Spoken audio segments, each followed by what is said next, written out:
ಪ್ರತಿಯೊಂದು ಮಾತು ಕಲಿತ ಜಾಗ, ಪ್ರತಿ ಹೆಜ್ಜೆ ಗುರುತು ಅರಿತ ಜಾಗ, ಕನಸುಗಳ ಜೊತೆಗೆ ನಡೆದ ಜಾಗ, ಸ್ನೇಹಿತರ ಪ್ರೀತಿ ಪಡೆದ ಜಾಗ.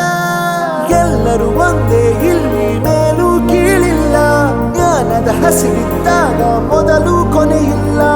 ಮನೆಯೇ ಮೊದಲ ಶಾಲೆ, ತಾಯಿನೇ ಗುರುವು, ತಾಯಿಗೂ ಪಾಠ ಹೇಳಿದ ಗುರುವೇ ಅರಿವು. ಎಲ್ಲ ದಾನಕ್ಕೂ ಶ್ರೇಷ್ಠ ವಿದ್ಯೆ ಎನ್ನುವುದನ್ನು ತಿಳಿದ ದೇಶ ನಮದು, ವಿಶ್ವದ ಕಣ್ಣು. ಮುಂದೆ ಗುರಿ ಇರಬೇಕು, ಹಿಂದೆ ಗುರು ಇರಬೇಕು, ನಂಬಿ ನಡೆದರೆ ಸಾಕು ಸಾರ್ಥಕ ಬದುಕು.